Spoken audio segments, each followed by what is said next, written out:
ಮೈತ್ರಿ ಸೀಟು ಹಂಚಿಕೆ ವಿಚಾರಕ್ಕೆ ಈಗಾಗಲೇ ಅಸಮಾಧಾನ ಭುಗಿಲೆದ್ದಿದೆ. ಮೈತ್ರಿ ಸೀಟು ಹಂಚಿಕೆ ವಿಚಾರದಲ್ಲಿ ಈಗಾಗಲೇ ಅಸಮಾಧಾನ ಹೊಗೆಯಾಡ್ತಿದೆ. ಹಾಗಾಗಿ ಜಂಟಿ ಕೋರ್ ಕಮಿಟಿ ಸಭೆಯನ್ನ ಮಾಡೋದಕ್ಕೆ ಬಿಜೆಪಿ ಮುಂದಾಗಿದೆ. ಜಿಲ್ಲಾ ಮಟ್ಟದಲ್ಲಿ ಬಿಜೆಪಿ ಮತ್ತು ಜೆಡಿಎಸ್ ಜಂಟಿ ಕೋರ್ ಕಮಿಟಿ ಸಭೆಯನ್ನ ನಡೆಸಲು ನಿರ್ಧರಿಸಲಾಗಿದೆ. ಯಾಕಂದ್ರೆ ಸ್ಥಳೀಯ ಮಟ್ಟದಲ್ಲೂ ಕೂಡ ಜೆಡಿಎಸ್ ಅನ್ನ ವಿಶ್ವಾಸಕ್ಕೆ ತೆಗೆದುಕೊಳ್ಳುವುದಕ್ಕೆ ಬಿಜೆಪಿ ಯತ್ನವನ್ನ ಪಡ್ತಾ ಇದೆ. ಜೆಡಿಎಸ್ ನಾಯಕರನ್ನ ವಿಶ್ವಾಸಕ್ಕೆ ತೆಗೆದುಕೊಳ್ಳುವುದಕ್ಕೋಸ್ಕರನೇ ಈ ಮೀಟಿಂಗ್. ಜಿಲ್ಲಾ ಮಟ್ಟದ ಬಿಜೆಪಿ ಕೋರ್ ಕಮಿಟಿ ಸದಸ್ಯರ ಜೊತೆಗೆ ಸಭೆ. ಜೆಡಿಎಸ್ ಕೋರ್ ಕಮಿಟಿ ಸದಸ್ಯರನ್ನು ಕೂಡ ಆಹ್ವಾನಿಸಲು ನಿರ್ಧಾರವನ್ನು ಮಾಡಲಾಗಿದೆ. ಬಿಜೆಪಿ ಮತ್ತು ಜೆಡಿಎಸ್ ಲೋಕಸಭೆ ಚುನಾವಣೆಯಲ್ಲಿ ಮೈತ್ರಿಯನ್ನ ಮಾಡಿಕೊಂಡು ಮುಂದುವರಿತಾ ಇವೆ. ಆದರೆ ಸೀಟು ಹಂಚಿಕೆ ವಿಚಾರದಲ್ಲಿ ಅಸಮಾಧಾನ ಇದೆ. ಕುಮಾರಸ್ವಾಮಿಯವರು ಈಗಾಗಲೇ ನಾವು 3 ಕ್ಷೇತ್ರಗಳಲ್ಲಿ ಸ್ಪರ್ಧೆಯನ್ನ ಮಾಡ್ತೀವಿ ಅಂತ ಹೇಳಿದ್ದಾರೆ. 25+3 ಸೂತ್ರದ ಅಡಿ ನಾವು ಚುನಾವಣೆಯನ್ನ ಎದುರಿಸ್ತೀವಿ ಅಂತ ಅನೌನ್ಸ್ ಮಾಡಿದ್ದಾರೆ. ಆದರೆ 3 ಕ್ಷೇತ್ರಗಳನ್ನ ಬಿಟ್ಕೊಡೋದಕ್ಕೆ ಬಿಜೆಪಿ ರೆಡಿ ಇದೆಯಾ? ಅದ್ರ ಬಗ್ಗೆ ಇನ್ನೂ ಕೂಡ ಸ್ಪಷ್ಟತೆ ಸಿಕ್ಕಿಲ್ಲ. ನರಸಿಂಹ ಭಟ್ ಹನಿ ಪಾರ್ಕ್ನಿಂದ ವರ್ಷಕ್ಕೆ 40 ಲಕ್ಷ ಗಳಿಸ್ತಿದ್ದಾರೆ. ನೀವು ಕೂಡ ಅವರಿಂದ ಕಲಿಬೇಕಾ? ಅವ್ರ ಜೊತೆ ವಿಡಿಯೋ ಕಾಲ್ನಲ್ಲಿ ಮಾತಾಡಬೇಕಾ? ಈಗಲೇ ಫ್ರೀಡಮ್ ಆ್ಯಪ್ ಡೌನ್ಲೋಡ್ ಮಾಡಿ. ಅಧಿಕೃತವಾಗಿ ಬಿಜೆಪಿಯಿಂದ ಅನೌನ್ಸ್ ಕೂಡ ಆಗಿಲ್ಲ. ಬಿಜೆಪಿ ಹೈಕಮಾಂಡ್ ಮಟ್ಟದ ನಾಯಕರಾಗಲಿ, ರಾಜ್ಯ ಬಿಜೆಪಿ ನಾಯಕರಾಗಲಿ ಕುಮಾರಸ್ವಾಮಿ ಅವರಿಗೆ ಅದರ ಸ್ಪಷ್ಟ ಸಂದೇಶವನ್ನ ಕೊಟ್ಟಿಲ್ಲ. ಹಾಗಾಗಿ ಜೆಡಿಎಸ್ಗೆ 3 ಕ್ಷೇತ್ರಗಳನ್ನ ಕೊಡ್ತಾರಾ ಅಥವಾ 2 ಕ್ಷೇತ್ರಗಳಿಗೆ ಮಾತ್ರ ಸೀಮಿತಗೊಳಿಸ್ತಾರಾ ಅನ್ನೋ ಗೊಂದಲ ಈ ಕ್ಷಣದವರೆಗೂ ಕೂಡ ಮುಂದುವರೆದಿದೆ. ಇದು ಮೈತ್ರಿಗೆ ಮುಳುವಾಗುವ ಎಲ್ಲಾ ಲಕ್ಷಣ ಇರೋದ್ರಿಂದ ಸ್ಥಳೀಯ ಮಟ್ಟದಲ್ಲಿ ಜೆಡಿಎಸ್ ಕಾರ್ಯಕರ್ತರನ್ನ ವಿಶ್ವಾಸಕ್ಕೆ ತೆಗೆದುಕೊಳ್ಳುವುದಕ್ಕೋಸ್ಕರ ಜಂಟಿಯಾಗಿ ಕೋರ್ ಕಮಿಟಿ ಸಭೆಯನ್ನ ಮಾಡೋದಕ್ಕೆ ಬಿಜೆಪಿ ಮುಂದಾಗಿದೆ.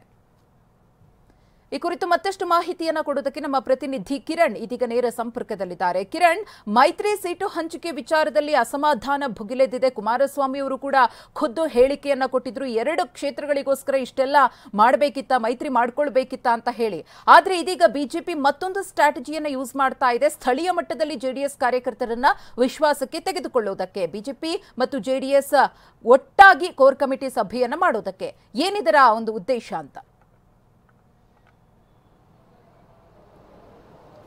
ಮಂಜುಶ್ರೀ, ಲೋಕಸಭಾ ಚುನಾವಣೆಗೆ ಬಿಜೆಪಿ ಮತ್ತು ಜೆಡಿಎಸ್ ಮೈತ್ರಿಯ ವಿಚಾರದಲ್ಲಿ ಇನ್ನೂ ಕೂಡ ಅಂತಿಮವಾದಂತಹ ತೀರ್ಮಾನಗಳು ಆಗದೇ ಇರುವಂತಹ ಕಾರಣಕ್ಕಾಗಿ ಸಹಜವಾಗಿ ಜೆಡಿಎಸ್ ಕಡೆಯಿಂದ ಒಂದಷ್ಟು ಅಸಮಾಧಾನದ ರೂಪದ ಹೇಳಿಕೆಗಳು ಬಂದಿತ್ತು. ಕೆಲವು ಶಾಸಕರುಗಳು ಕೂಡ ಮತ್ತು ಜೆಡಿಎಸ್ನ ಮುಖಂಡರು ಕೂಡ ಈ ಒಂದು ಅಸಮಾಧಾನದ ರೂಪದಲ್ಲಿ ಮಾತನ್ನ ಹೇಳಿದ್ರು. ಸ್ವತಃ ಕುಮಾರಸ್ವಾಮಿ ಅವರೇ 2 ಸೀಟ್ಗಳ ವಿಚಾರವಾಗಿ ಕೂಡ ಮಾತನಾಡಿದ್ರು.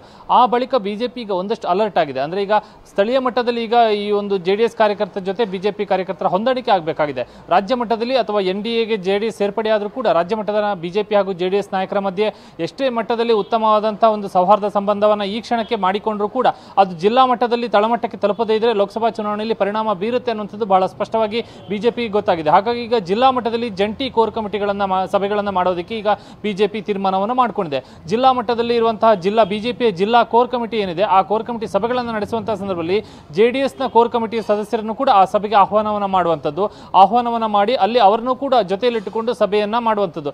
ಬಿಜೆಪಿ ಹಾಗೂ ಜೆಡಿಎಸ್ ಕೋರ್ ಕಮಿಟಿ ಸದಸ್ಯರನ್ನ ಒಳಗೊಂಡಂತಹ ಜಂಟಿ ಸಭೆಯನ್ನ ಮಾಡಿ ಅಲ್ಲಿ ಚುನಾವಣಾ ಸಿದ್ಧತೆಗಳನ್ನ, ಚುನಾವಣಾ ಪ್ರಚಾರಗಳನ್ನ ಮುಂದುವರಿಸುವಂತಹ ಬಗ್ಗೆ ಚರ್ಚೆಗಳನ್ನ ಮಾಡುವಂಥದ್ದು ಮತ್ತು ಜಿಲ್ಲಾ ಮಟ್ಟದಲ್ಲಿ ಮತ್ತು ಆ ಒಂದು ಸಹಜವಾಗಿ ಒಂದು ಜಿಲ್ಲೆ ಮತ್ತು ಒಂದು ಕ್ಷೇತ್ರ ಬಹುತೇಕ ಒಂದೇ ರೀತಿಯಲ್ಲಿ ಬರೋದ ಕಾರಣಕ್ಕಾಗಿ ಅಲ್ಲಿ ಚುನಾವಣಾ ಪ್ರಚಾರ ತಂತ್ರದ ಮತ್ತು ಪ್ರಚಾರ ಕಾರ್ಯ ಹಾಗೂ ಸಿದ್ಧತಾ ಸಭೆ ಎಲ್ಲದರಲ್ಲೂ ಕೂಡ ಜಂಟಿ ಸಹಯೋಗದಲ್ಲಿ ಪ್ರಚಾರವನ್ನ ಮಾಡುವಂತಹ ಸಂದರ್ಭದಲ್ಲಿ ಕಾರ್ಯಕರ್ತರ ಮಧ್ಯೆ ಕೂಡ ಒಂದಷ್ಟು ಸೌಹಾರ್ದ ಸಂಬಂಧಗಳು ಏರ್ಪಡುತ್ತೆ. ಸ್ಥಳೀಯ ಮಟ್ಟದ ಮುಖಂಡರಲ್ಲೂ ಕೂಡ ಒಂದಷ್ಟು ಒಗ್ಗಟ್ಟು ಉಂಟಾದಾಗ ಪಕ್ಷ ಎನ್ಡಿಎಗೆ ಅದು ಚುನಾವಣೆಯ ಸಂದರ್ಭದಲ್ಲಿ ಬಿಜೆಪಿ ಅಂದುಕೊಂಡಂತಹ ರೀತಿಯಲ್ಲಿ ಸಾಧಿಸೋದಕ್ಕೆ ಸಹಾಯವಾಗುತ್ತೆ ಅನ್ನುವಂತಹ ಒಂದು ಹಿನ್ನೆಲೆಯಲ್ಲಿ ಈ ತೀರ್ಮಾನವನ್ನ ಈಗ ಬಿಜೆಪಿ ತೆಗೆದುಕೊಂಡಿದೆ.